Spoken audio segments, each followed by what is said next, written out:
rain in the last month. It looks like Ireland outside, and so instead of it being brown everywhere, it's green, and we probably shouldn't get used to it, but it is beautiful. The thing about Colorado is because you're not used to so much rain, you don't know if what you have is rain-proof or not. And so it's moments like this where you find out things like skylights aren't really, they're not really protecting us against rain. We hope that the rest of the roof holds while we're here today. Our theme for this year is home. And we are talking about the concept of home all year round. And, from the fact that we are trying to build good homes for our families and our roommates and our loved ones to live in, to the very fact that we are preparing the fact that God is coming home to live with us. And we are supposed to be preparing this place until God comes. And so we're studying all aspects of this idea of home. For the next 2 months, we're going to study one of those themes underneath the banner of home, and that has to do with wisdom. Okay? So we're going to study wisdom for quite a little bit of time. We need wisdom to build a strong home. We need wisdom in the workplace. We need an ever-increasing amount of wisdom as this world becomes more and more confusing. It becomes harder and harder to answer some of the questions that the world has for us. It takes wisdom to navigate some of these muddy waters. What's interesting is that more so than at any time in human history, people today, on average, across the globe, live longer, have more opportunities for education, more access to health care, more freedom to pursue their passions, and more access to upward mobility. And yet, would it surprise anybody that in the last 13 years, people within our country are becoming dumber? Come on. Okay? Now, I think, this is a sinking feeling that I have had for quite some time, okay? However, there are plenty of studies that have been going on that also objectively show this sense that maybe some of us have is actually true. From 1932 to 2010, the IQ in our country has risen about 3 to 5 points every single decade. From 2010 until now, our IQ has precipitously dropped, okay? Other studies that have been measuring verbal acumen since the early 70s have also been showing a similar decline in this recent decade. Several international studies show that the gap in literacy, mathematics, and basic science competency for school-age kids is growing even wider between America and many other nations as we continue to fall behind. Several other Western nations are experiencing this same phenomenon. Now, this shocks me not at all. And I could wax poetic for the rest of this morning about why I think this is, but I will spare all of you that rant. Except to say, only, that maybe every once in a while we should put down our phones and pick up a book, okay? Read a book every so often, okay?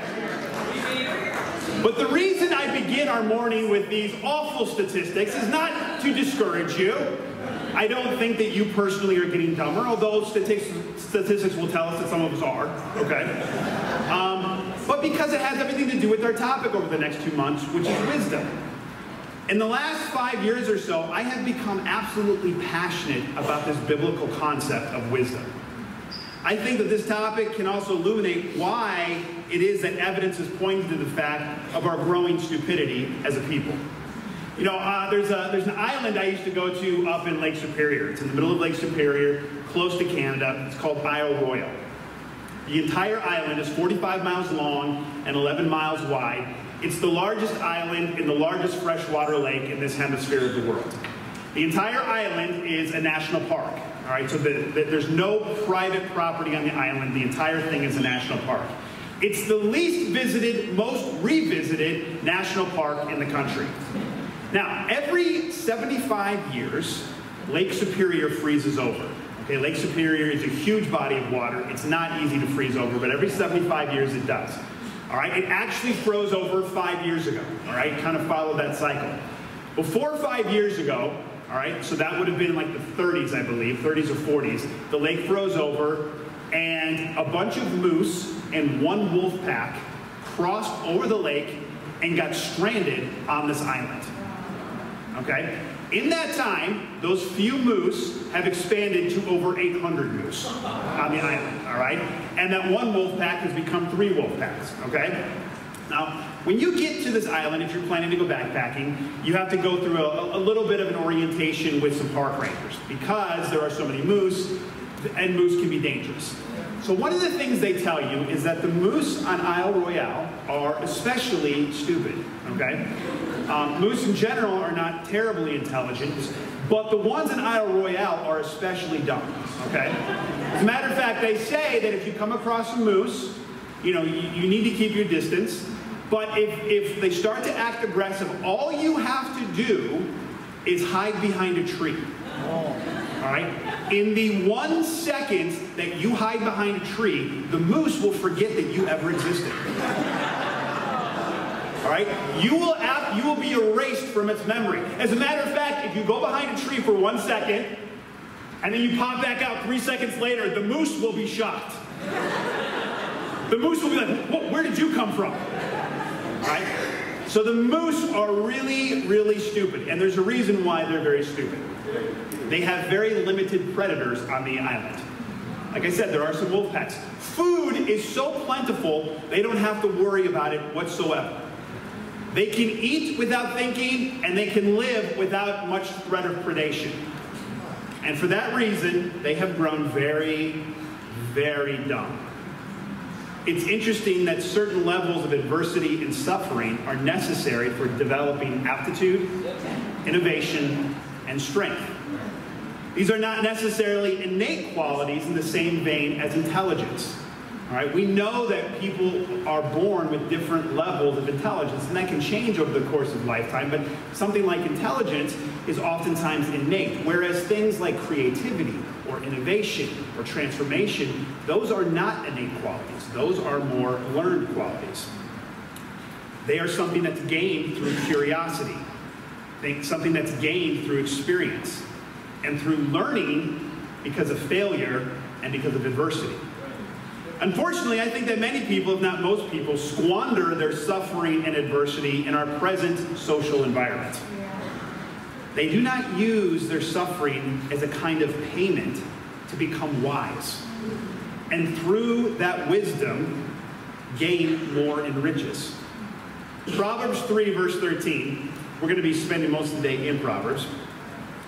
In verse 13, it says this: "Happy is a man who finds wisdom and who acquires understanding.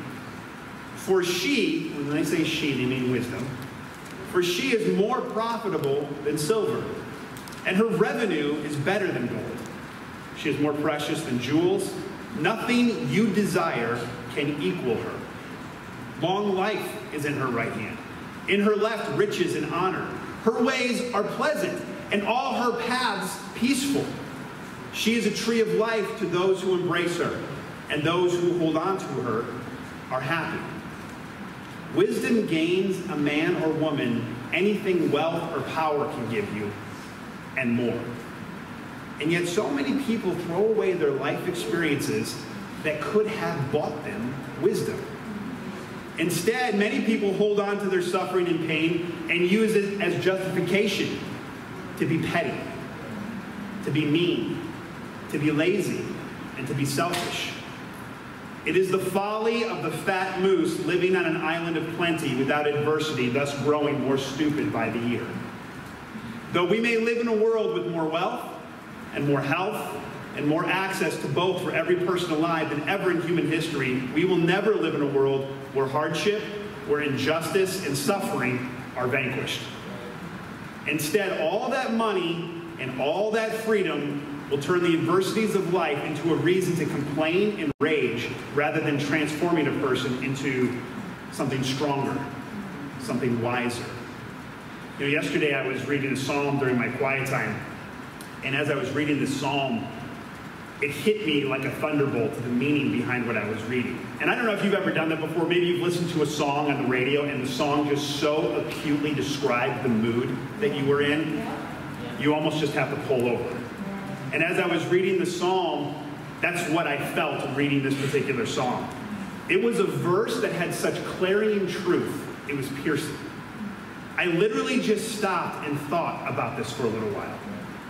I didn't know until that moment that I'd been searching for words to more aptly articulate something that had been troubling me in the deepest parts.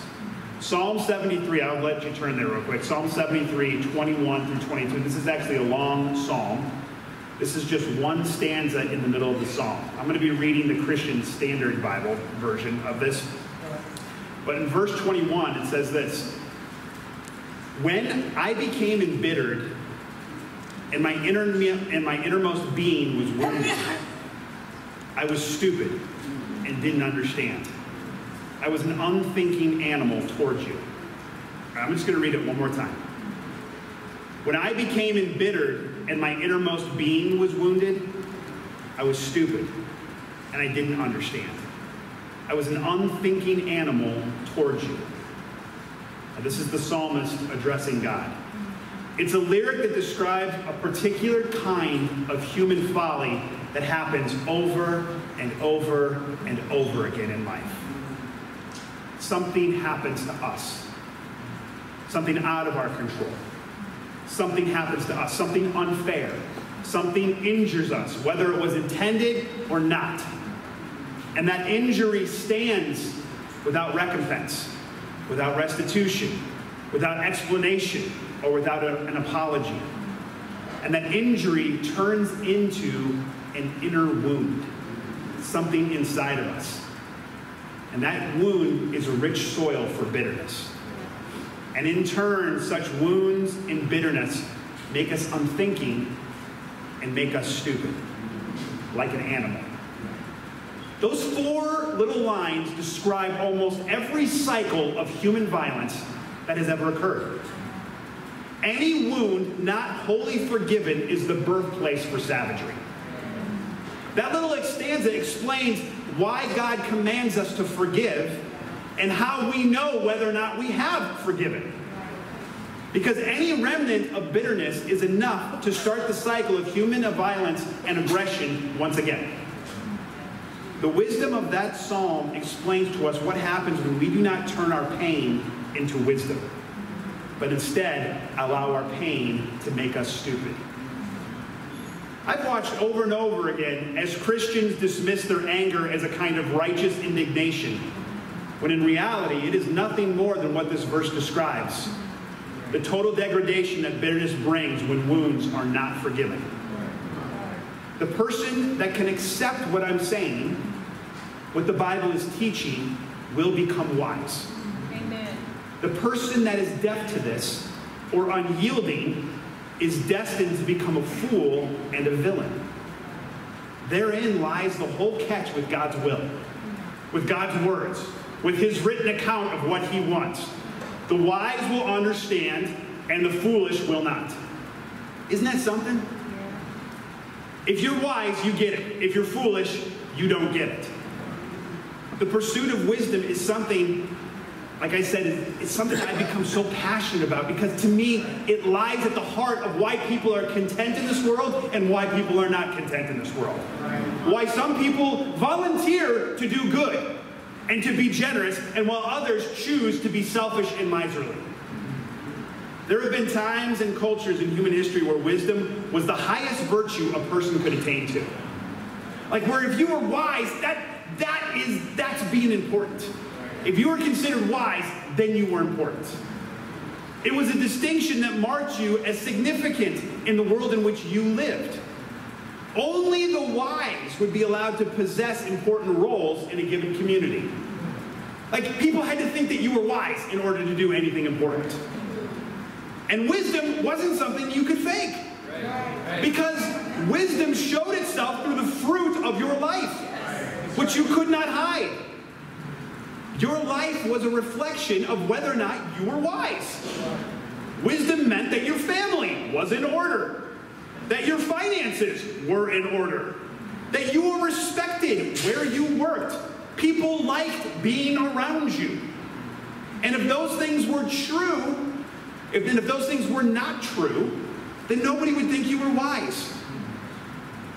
You could be a genius with all the potential and talent in the world and have none of the fruits that go with living under the banner of wisdom. No matter how smart, no matter how talented, if your life didn't show that you had lived wisely, you would not be given any position of honor. Intelligence and talent don't equate to wisdom. That's what's intriguing to me about wisdom. You know, I was reading this book a while ago, and the book was trying to explain how you can know God's will. Because isn't that slightly complicated? Like, what is God's will in a situation? You know, is it God's will for me to take this job, to leave this job and go to this job? Is it God's will for me to move over here? Is it God's will for me to buy this car, or to buy this car? Or is it God's will for me to buy this house? Is it God's will for me to marry this person, or give up on this relationship? There's all sorts of questions about where we really, really want to know God's will. As a matter of fact, if we could be sure of God's will, we would do it. That's what we tell ourselves. If God would just come down and tell us what to do, we would do it. And so what this book was trying to do, he was trying to tell you, how can you know God's will?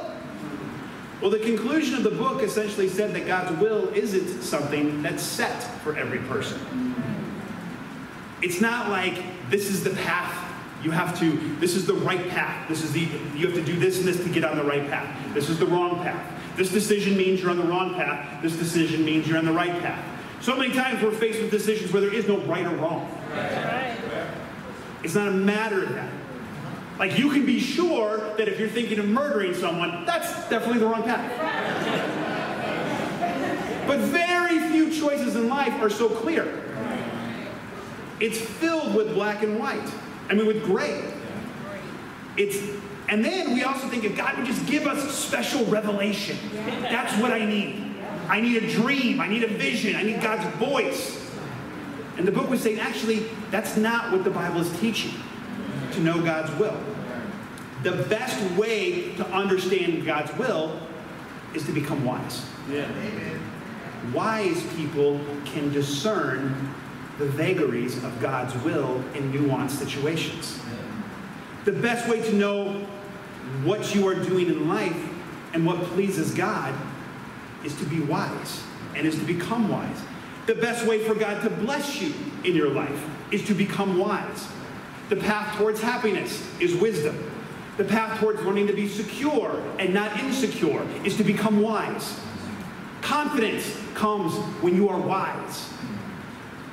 Good families come when you are wise. Happy marriages are created through wisdom.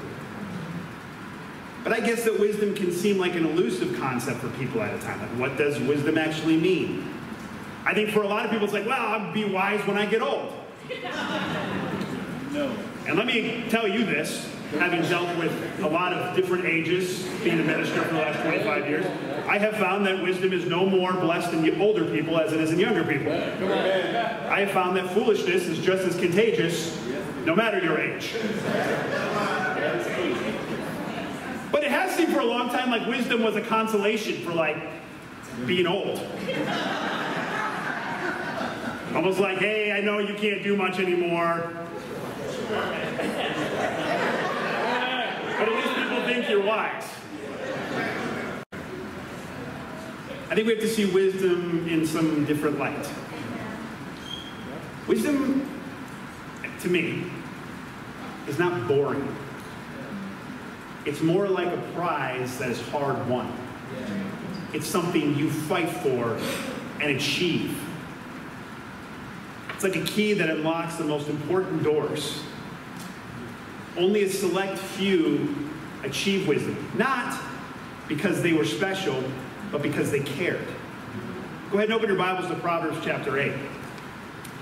Now, what's interesting about wisdom, and we've kind of already seen this through what we read, is that it's the only characteristic of God, the only attribute of God that gets personified as someone else in the Bible. So wisdom takes on its own personality. It actually gets talked to as though it's another entity, but it's really just a facet of God's personality. What's also interesting is that that personality happens to be female.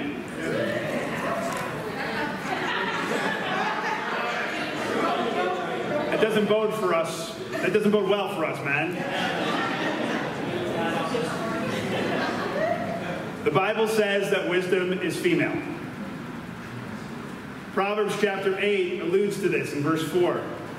To you, O people, I call out. I raise my voice to all mankind. All right, this is the voice of wisdom.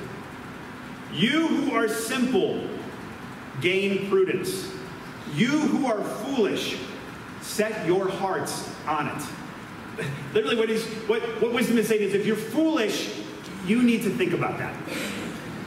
You need to care about that. If people call you foolish, that needs to be something that you care about.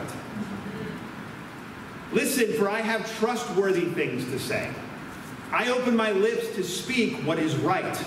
My mouth speaks what is true, for my lips detest wickedness. All the words of my mouth are just. None of them is crooked or perverse. To the discerning, all of them are right. They are upright to those who have found knowledge. Choose my instruction instead of silver, my knowledge rather than choice gold. For wisdom is more precious than rubies, and nothing you can desire compares with her. I, wisdom, dwell together with prudence. I possess knowledge and discretion. To fear the Lord is to hate evil. I hate pride and arrogance. Evil behavior and perverse speech. Counsel and sound judgment are mine. I have insight. I have power. By me, kings reign, and rulers issue decrees that are just. By me, princes govern, and nobles, all who rule on earth. I love those who love me, and those who seek me will find me. With me are riches and honor, enduring wealth and prosperity. My fruit is better than fine gold, what I yield surpasses choice silver. I walk in the ways of the righteousness, along the paths of justice, bestowing a rich inheritance on those who love me and making their treasures full. Now then, my children, listen to me. Blessed are those who keep my ways. Listen to my instruction and be wise. Do not disregard it. Blessed are those who listen to me, watching daily at my doors, waiting at my doorway. For those who find me find life and receive favor from the Lord. But those who fail to find me harm themselves. All who hate me love death. I've read this passage many times in my youth and was largely unmoved. But now I've taken more time to meditate on what's said here. What does wisdom give? You know, here's the thing. All of this matters to us. Like, what wisdom gives is the very things that matter to us. Whether it's power, whether it's discretion, whether it's riches, whether it's life, whether it's influence, whether it's favor from God or a blessed existence. You know, I'm not saying that if you pursue wisdom, you can become the president of the United States, okay? However, wisdom will make you powerful. That is what it says. If you find me, you will find power. It will more readily equip you to be the type of person that can competently manage success, prosperity, and God's blessings. If you are wise, in essence, what the scripture is saying, if you're wise, God will feel like he can entrust you with blessings.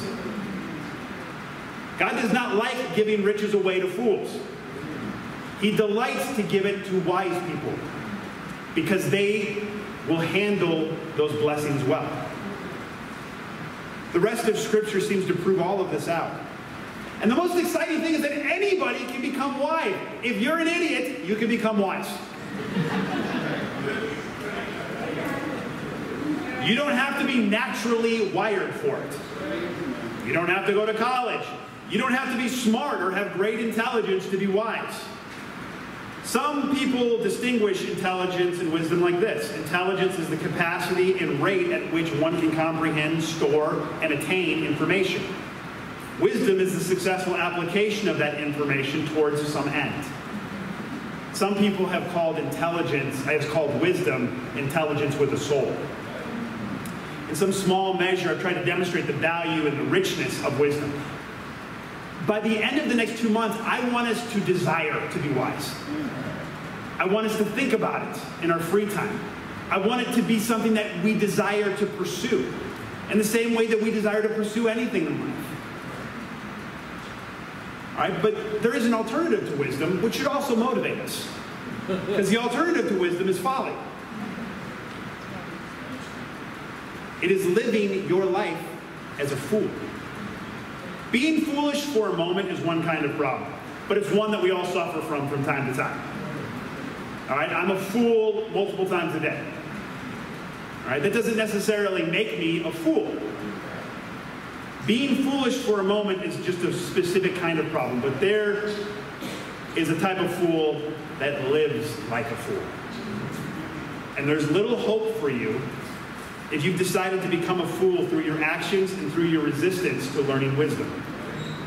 Once you've become a fool through and through, there is very little hope for you to retain any capacity to learn. Proverbs 23:9, don't speak to a fool, for he will despise the insight of your words. Proverbs 1:7, the fear of the Lord is the beginning of knowledge, but fools despise wisdom and instruction. Proverbs 17:21, to have a fool for a child brings grief. There is no joy for the parent of a godless fool. Proverbs 26:4-12, this is just an entire rant on fools. Do not answer a fool according to his folly, or you will be just like him. Answer a fool according to his folly, or he will be wise in his own eyes. Sending a message by hands of a fool is like cutting off one's feet or drinking poison. Like the useless legs of one who is lame is a proverb in the mouth of a fool. Like tying a stone to a sling is the giving of honor to a fool. Like a thorn brush in a drunkard's hand is the proverb in the mouth of a fool. Like an archer who wounds at random is one who hires a fool. As a dog returns to its vomit, so fools repeat their folly. Fools never understand that they're fools. That's the problem. That should be why we are terrified of becoming a fool. Once you're a fool, you are in a cycle that becomes very difficult to leave. Fools don't see themselves as fools. They don't see that what they do hurts other people and continues to discredit themselves. Fools parent their kids in such a way as to embitter their children and push them into folly themselves. Fools react to conflict as though they were 14 years old. Fools hear something and believe it immediately and then set off like a storm to tear everything down in their anger. Fools don't ask questions. They assume that they already know. Fools aren't invited to the table of decision-making with those who are wise. And instead of trying to become wise themselves, they demand that everyone accept their stupidity and pretend that it's competence instead. Fools are easily offended. Fools are often offended. Fools are easily angered and can never understand why no one wants their opinion. Fools wander from job to job, blaming everyone but themselves for their lack of stability in life. Now, we can all be foolish. But are you living like a fool right now? Do you even know? Would you be brave enough to ask someone wise if you are a fool? You know, I got into a lot of trouble when I hit middle school and high school. Quite a bit of trouble. And you know, one thing that I noticed about my parents is that they never sided with me. My parents were never on my side. They always sided with my teacher. I could have a mean teacher. I could have a brash, mean old teacher that nobody liked. But my parents would always side with that stranger over me my entire life. And you know what's funny? I never thought much about it. I just thought that's the way it is if you're a kid. Adults, they like stick together. Like they're a team against you, all right? I just accepted that. It was a reality that I accepted in life. Adults band together. You know what I didn't know until much later is that my mom had a number of conflicts with my teachers. She never let me know that. That would have provided a whole lot of relief to me as a young person. just for my mom to go, hey, listen, I know we were hard on you in that meeting, that parent-teacher meeting, but just so you know, I agree with you. That never came out of her mouth. There was the discipline I got in front of the teacher, and then there was the discipline when we got home. She never wanted to undermine the respect that she expected me to have toward my elders. My parents taught me that no matter how difficult it is to demonstrate respect to my elders, I need to. Now, I didn't always adhere to those rules or to that teaching, but it always stuck with me. It became my default thinking. Growing up, if an older person said something to me, I would like instinctually react as though they were right. All right, now, the reality is probably 90% of the time they were. And the 10% that they were wrong and I was right is just a good lesson for me, probably.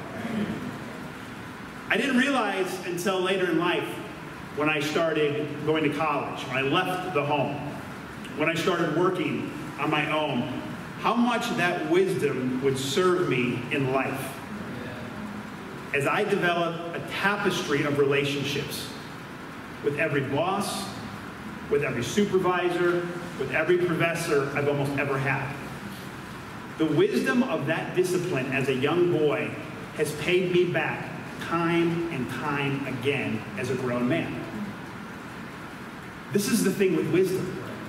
You either obey it and trust it, and it comes home to land later, or you continue to doubt it and question it, and you remain a fool. Such is the way of wisdom. It will be this that we're going to be examining over the next couple months. Most people want to have a life of meaning, full of close relationships, filled with joy, and one that positively affects the world around them. I think almost everybody wants to hear at their funeral, they're not going to hear it, but if they could, if they staged a funeral for themselves, what they would want to hear is that people were positively impacted by their life. They would want to hear that they are missed, that they will be remembered for the good things that they did. You don't build that life because of chance. That doesn't come to you because of luck or by good fortune or circumstance. People all over the world live under a spectrum of circumstances, from good to terrible. And in that entire spectrum, there are people that have built a good home and a life that they love. And they've done it because they've built their life on a foundation of God's wisdom. This is what we'll be studying in the next couple months. Amen. Thank you.